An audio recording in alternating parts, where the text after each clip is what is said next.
we got word from a very reliable source about 25 seconds before we went on air. Yeah, only his best friend. That it was possible a Travis Konecny extension was about to be done. Of course, we got that from Travis Sanheim's Twitter, which was, honestly, this is great stuff here.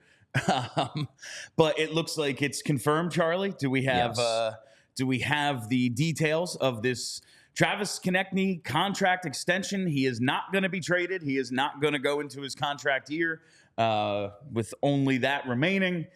He is a Flyer for a long fucking time. Probably the rest of his career. I'm going to guess. Yeah, you would most think. likely. He's a Flyer for life in all likelihood. What do we know about this contract? Well, the Flyers have officially announced it. The Flyers announced it. This all happened in the span of about 5 minutes before the show was about to launch. Live. So, don't really even pay attention to that bottom line if you're watching. This is now a Travis Konecny extension breakdown show that just happened to happen just as we were about to start the show. It's the best way to do things, honestly. No, the contract is 8 years, $8.75 million a year. It appears it is done and announced, and it's a thing. So Travis Konecny is going to stay a Philadelphia Flyer. All right, and I guess I need to vamp while I find the Indeed read for the breaking news. Was not expecting to have to do this today, but I suppose it makes sense. We were joking around right before we went live, Danny's in town. You know, he had to do some work. He had to do a press conference. So why not just get everything all done at once? And this is... I forgot that we do these with breaking news, and now... Okay, here we are. Yeah. This emergency segment is brought to you by Indeed. Listeners of this show will get a $75 sponsored job credit to get your jobs more visibility at Indeed.com/AllCity. That's Indeed.com/AllCity. Terms and conditions apply. Need to hire? You need Indeed. Looks like they didn't need Indeed to bring back Travis Konecny for his employment status here. 8 years, $8.75 million. The breaking brought to you by Indeed. I was starting to wonder if this was kind of, all right, maybe we'll revisit this in November sort of thing. I know we talked, I think, last week. It wasn't the biggest deal. They wanted to just get it done before the end of summer, before training camp and everything. So there's not any sort of question going in. And now I suppose we discuss, was this the right move? You and I think, both kind of fell in the camp of it probably makes the most sense to trade Travis Konecny for the assets that you can, whatever you can get for him, use that cap space for when you need it down the line. Maybe he just doesn't fit the timeline. However, it doesn't feel like this is the worst thing. They kept a really good player today. Yeah. He's a good player. That's good. I'm probably higher on him as a player than you are. Okay. Based on the conversations we've had over the last couple months. I like him a lot. I really do. I just don't know if he's the kind of guy I give an 8-year contract to. That's my thing. I think those go to franchise players. Okay. Your best guy. Claude Giroux. Yeah, give him $8 million. He's your captain. He's your best player. Or you give him 8 years. Travis Konecny, I don't know. This isn't a bad thing. I don't think this is bad. That I don't want to start talking about this and be I'm negative on it because my tone is but I am. That's a lot of years and a lot of money for a guy who isn't that level player. My argument has always been, and why I am iffy on this contract, is I do think he is the quality of player in my mind that warrants a deal like this. I think he's good enough. I think that his production, he's basically been a slightly below point per game guy for the past 2 years. I think that's who he is. I truly believe that's his talent level. If anything, I think his current production probably undersells who he would be if we actually had more help, given the fact that the power play is a disaster. And you could say, yeah, that's partially on him. But the thing is, I don't think anyone believes that Travis Konecny should be the driver of a power play. He should be the second or third best guy at best on a power play. If there was a driver, and there might be a driver now in Matvei Michkov, who is now here, if you did not realize that over the last couple of days, he is here. The his production probably would be higher if he was on a power play that was remotely functional. And I don't really blame the fact that it's not remotely functional on Travis Konecny, because I don't think Travis Konecny is ever a guy who you want running a power play. He just doesn't have that level of skill. So I think probably true talent level, Travis Konecny is a point per game guy. And I think point per game guys are worth about this contract. My big concern is that I don't know if the Flyers should be the team giving this contract, because unless the Flyers plan to turn the corner towards contention very quickly and efficiently over the next couple years, they will not be cup contenders in the first half of this contract, most likely.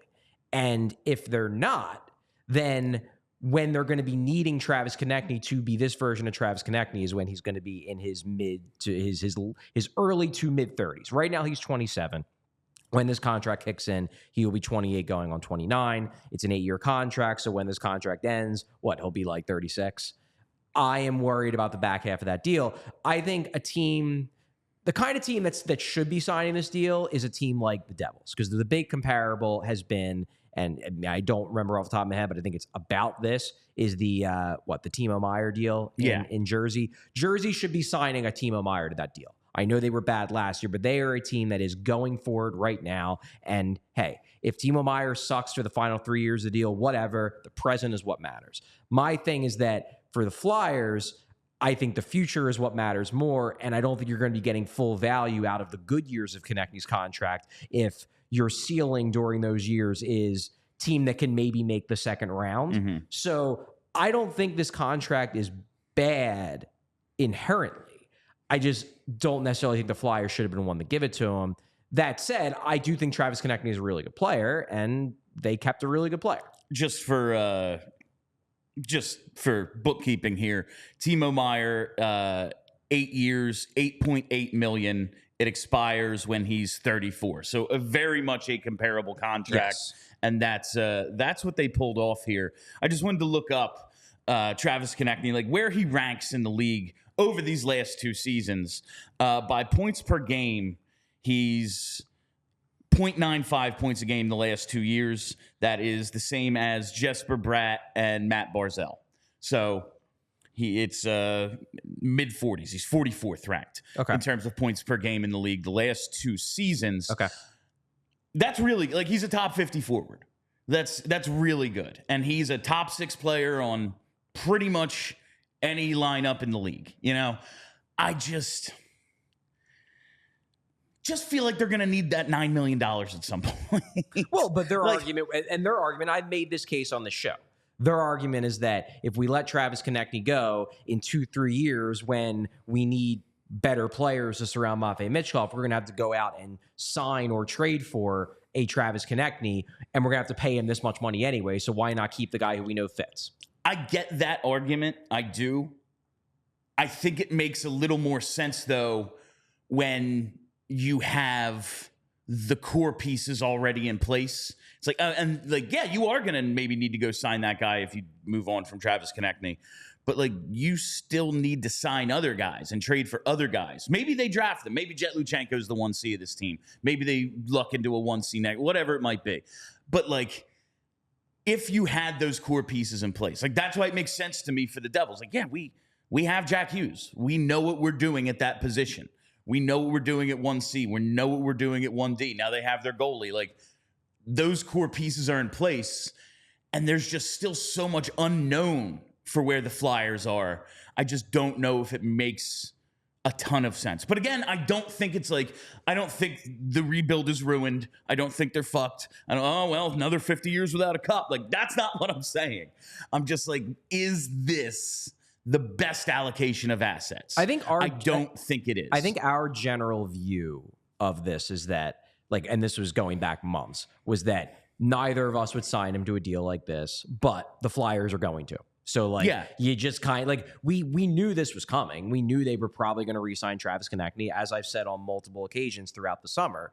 Generally speaking, when the team wants to re-sign a guy and the player wants to re-sign with the team, generally speaking, the two sides come to some sort of agreement. Konecny at the start of this, I think, his initial ask was in like the 10 mil range.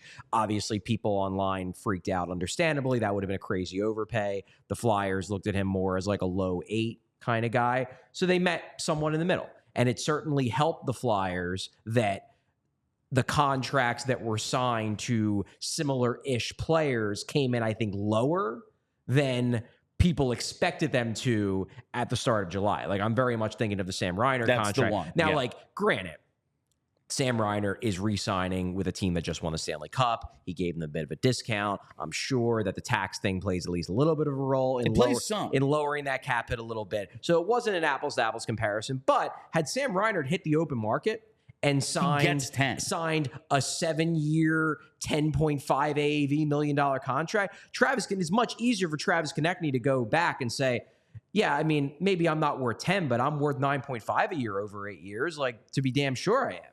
And I think that hurt his leverage a bit. And in the end, Konecny wanted to stay. So most likely in this negotiation, like, Konecny probably gave a little bit more than the Flyers did.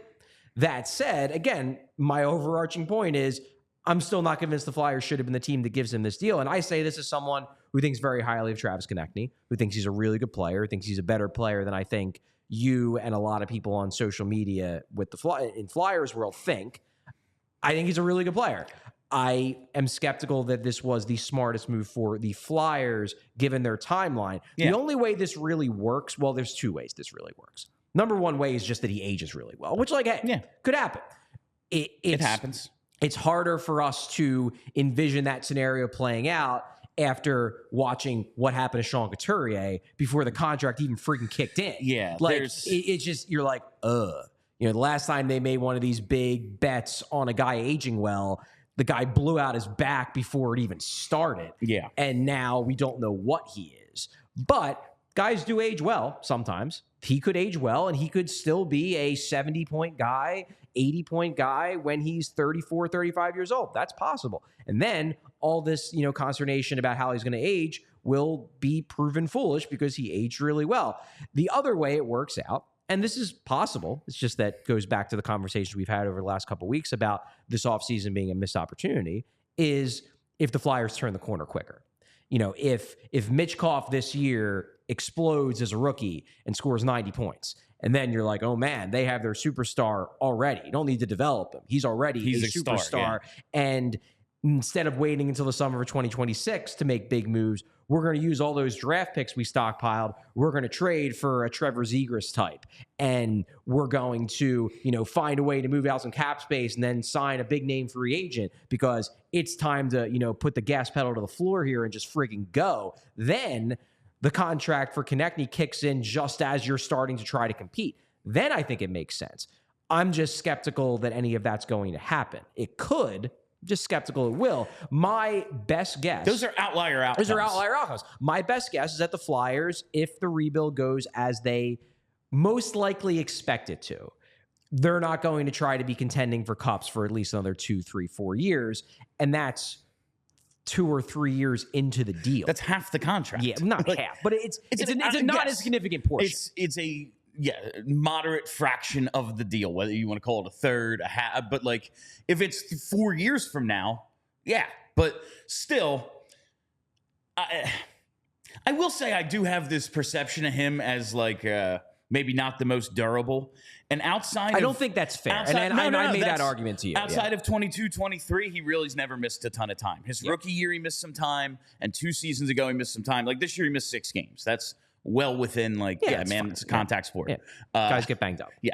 But I guess maybe that plays into it where I think he misses more time than he does. I do think. I wish we had this is something that I don't want to single you out because I think it happens to a lot of people. And maybe this isn't even what happened to you.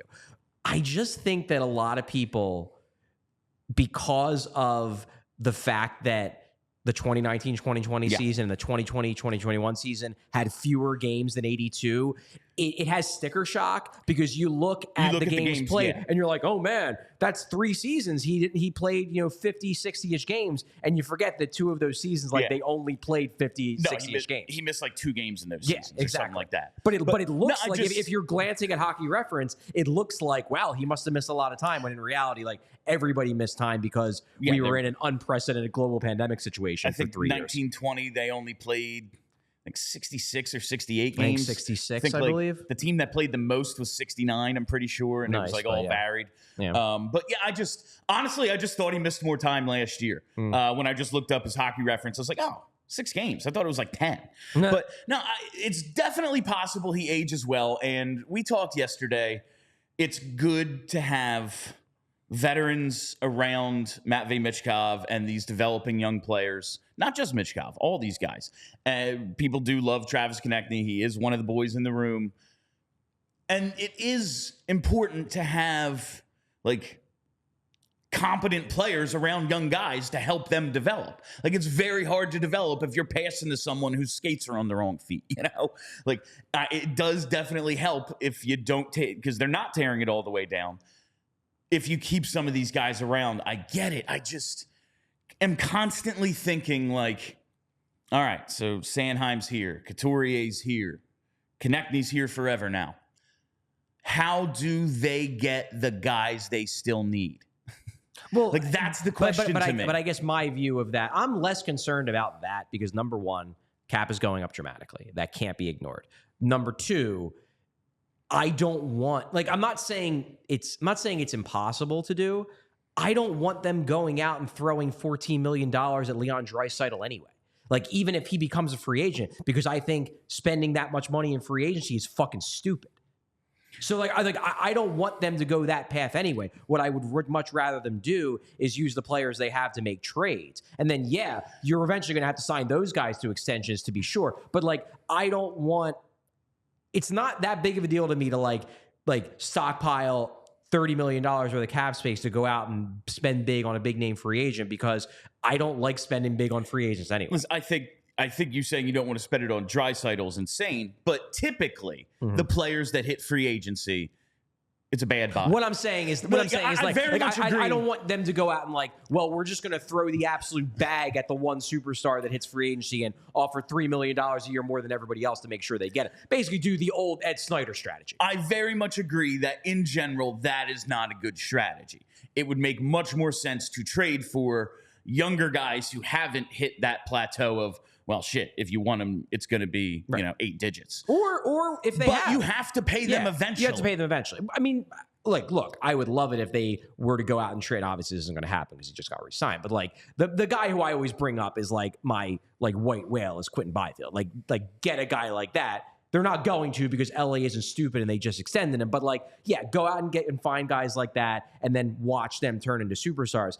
But, like, they could also stay ready for the next time a Mark Stone or a Jack Eichel becomes available. I'm not saying they will. I don't even know who it would be. But you want to position yourself. You want to have the cap flexibility so that when that guy, because they always do, like once every couple of years, a guy like that becomes available. Guy wants out. Battles with, he's sick of losing, something like that. Contract, it's not what he wanted. You want to be ready to pounce when a guy like that becomes available, because they do. It doesn't happen all the time, but it does happen. Things happen. I don't think this is necessarily going to preclude them from being involved in those types of pursuits. I don't think it's going to kill them. This isn't as high of a cap hit as I think a lot of us feared. It doesn't mean it's not significant. It's very large, but it's not upwards of 9. I think my general reaction to this is that, given the fact that I knew it was almost certainly going to happen, it could have been worse. Yeah, that's the 2 things. I do think we've said this before, like with the cap going up, it was so flat for so long. Even if it would go up, it was like, oh, it went up, $560K. Awesome. Like, we do have to recalibrate what a cap hit means. Like Claude Giroux, whatever it was, 825 or 850, whatever it was. That's for what it was. That's basically what stars get. And then the upper echelon, like, okay, now we're talking 10 and 11. Like, that's gigantic.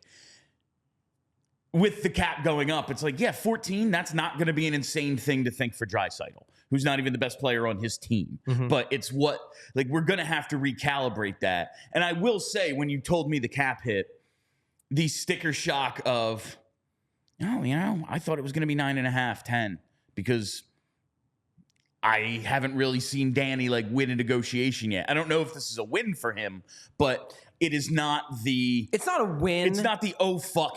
What did you just do? But like contract. that's the way it always is, though. I know. And this is something that, like, I mean, out of the very many things that annoy me about Twitter, like these types of like early negotiation points that like it's kind of like the argument I made in the lead up to the draft, where like you like.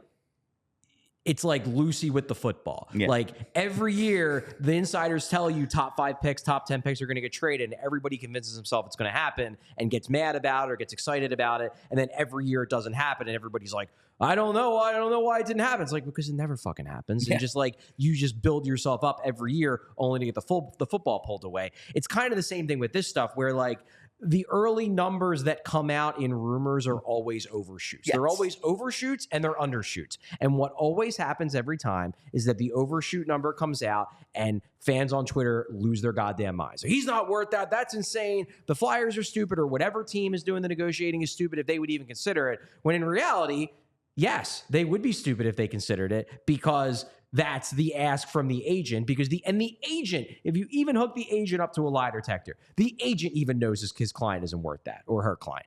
They know, because that's how the game is played. You shoot high and then you come back and meet in the middle, because, hey, what's the harm of shooting high? You ask for 10 mil, and what if you run into Chuck Fletcher and he's like, sure. Yeah. Yeah. Oh, fuck, I was going to offer you 12. One thing, and then we have to hit some reads.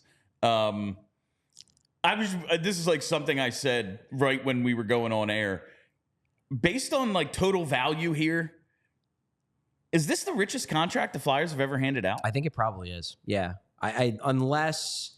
Yeah, because I can't do this math on my head, what 8.75 times 8 is, but Giroux was on a, $8.25 million cap hit. Or 2.65. Yeah, it was less than this. And Voracek was right under him. He was right under that. Right under him. So, yeah, and Coots signed an 8-year deal, but it was on a sub-$8 million cap hit. So, yeah, this is probably the biggest deal that the Flyers have. And, like, I'm sure back, pre-cap, Lindros was making a shit ton, but I don't think any of those were like super long term. Yeah, they were. I remember like short, there being several contract negotiations with him. Yeah, like Leclerc had a massive cap hit, but I think it was only for like 4 or 5 years. Yeah, if I remember correctly, he was getting like $10 million a year. Yeah, he definitely like had 10, but I don't think like he had an 8-year deal or anything like that. We all silly like the mayor.